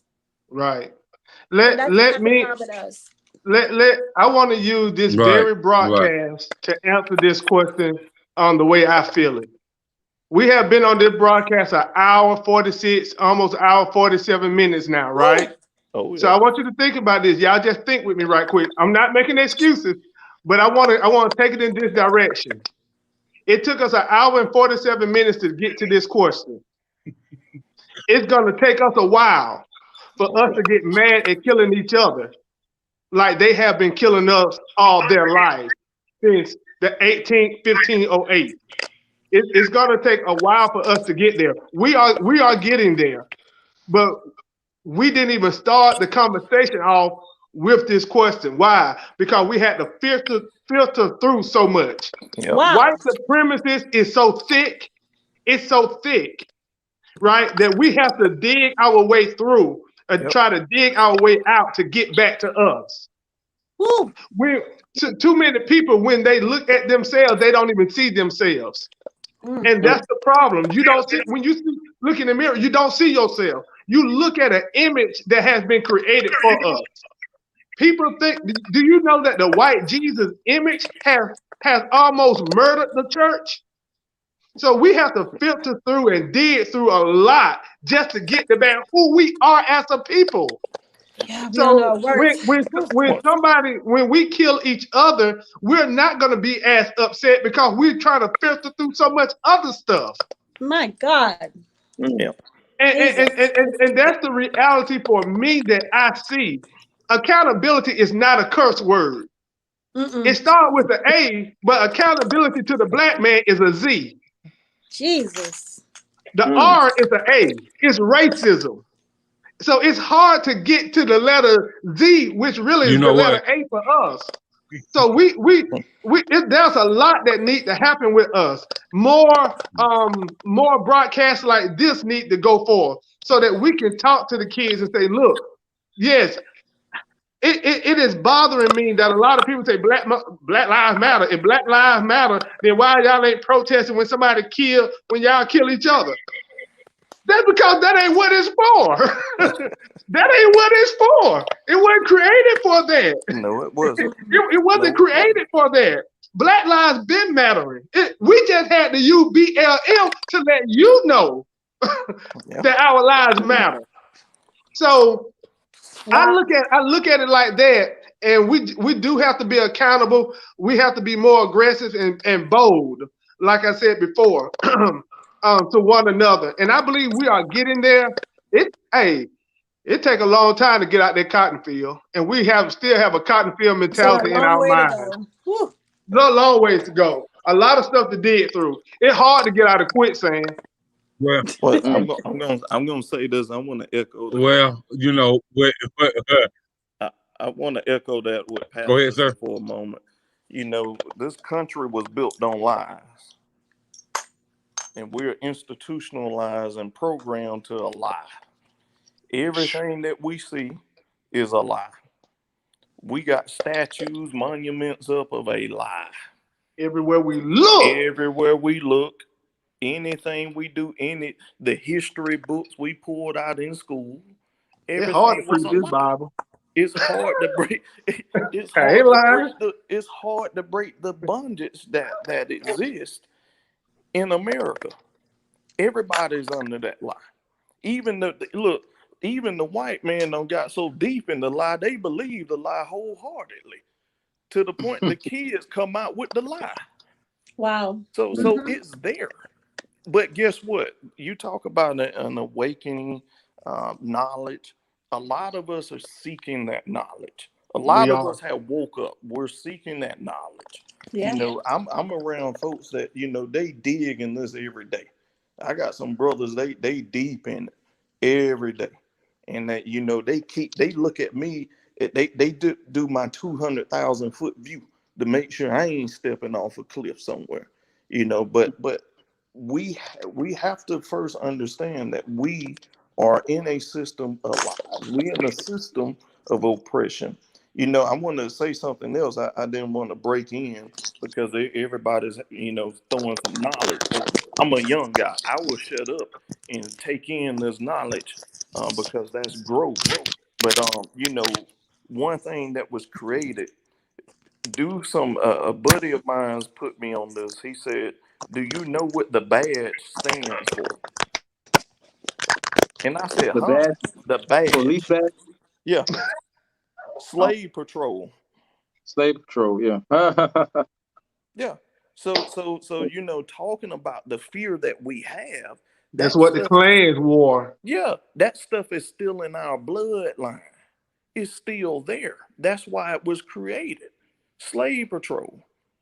It wasn't protect and serve us. It's slave patrol. So there's a lot of things within our community, and just like Pastor said, we're growing. We're growing. It took years. It took years. We'll be dead and gone. But Talk about that. but Woo! what we're doing, We today, working though. We but what working. we're doing today, we're Yes, working. sir. We're We working. working because guess what? Our forefathers did some work. Mm-hmm. That's why we're able to have a broadcast like we are today without the white man busting in the front door. We able to talk freely amongst our own people in the world, anywhere at any given time. So we have that ability right now because of the work that they done. It's up to us to continue the work at a higher level because we don't have any excuses now. They had to hide the plan. I ain't got to hide the plan with you. We going to work.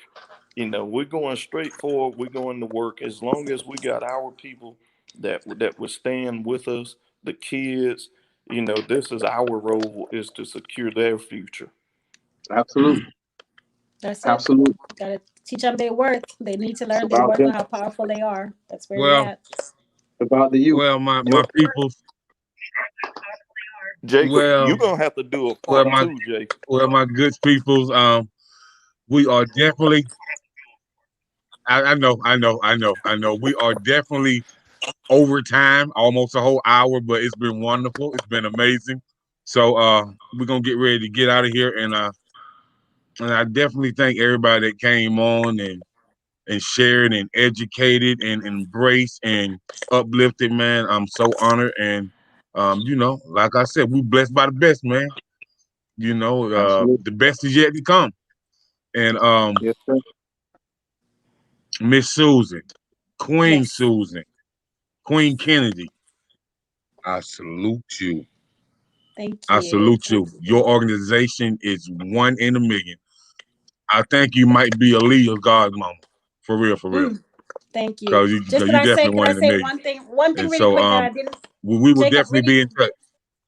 Yeah, Jacob, really quick. One more thing I want you guys to know. Okay, go ahead. that once we destroy the bullets, these are all bullets this is a whole thing of bullets, right? That we destroy.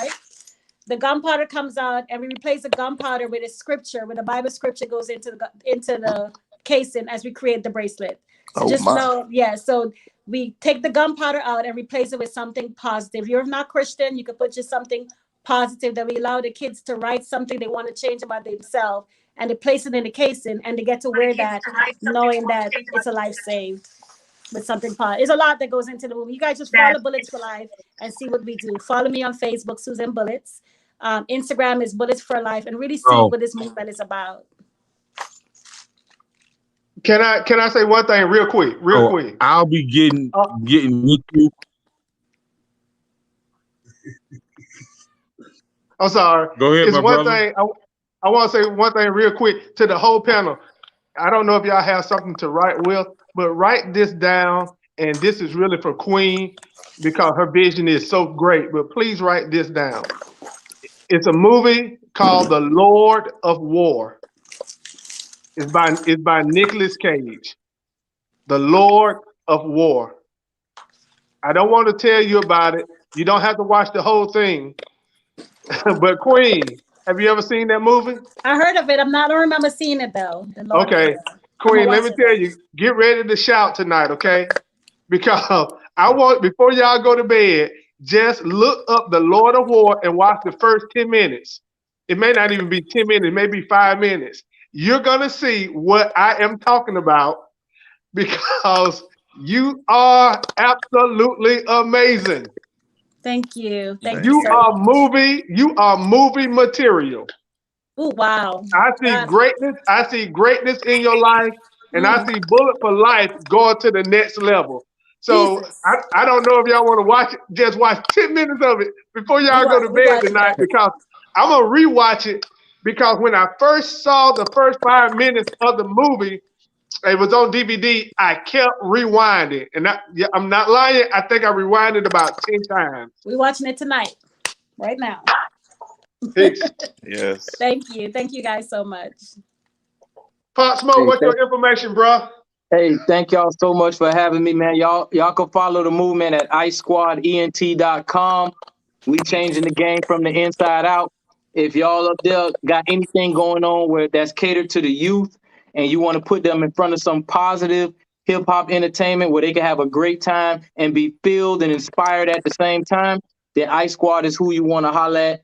Again, the website is IceSquadENT.com. We on Facebook, Instagram, everywhere. Integrity, character, and excellence. That's what's up. And it's real hip hop too. Real hip hop. Not no mumble rap, auto-tune stuff. Real hip hop. Yeah, it is. It is. There you go. Hey, it's real hip hop. Ice Squad did our first anthem. Yes, sir. Anthem is by Ice Squad. So you guys check out Bullets for Life anthem by Ice Squad. Yeah. Amazing. She got a music video out. By Ice Squad. Okay. Salute you, Sloan. Good seeing you, Sloan. Hey, my brother. Hey, always, Pastor. Always, man. Let's connect. Let's connect. All of us. Let's connect again. I need you guys to go order bracelets. Get your Bullet for Life bracelet. Just contact me. Get me one. Definitely get one, Counselor. Definitely. Yo, I actually want a necklace and a bracelet. Got you. I actually want a necklace and a bracelet. So. Got you. I can't see your name. How do you spell your name? What is it? Okay. It's all right, Susan? everybody. Peace. Susan Kennedy. Okay. Susan Kennedy. All bracelets. I'm about to send all y'all a Facebook friend request. Oh, Susan Bullets on Facebook. Susan Bullets. Okay.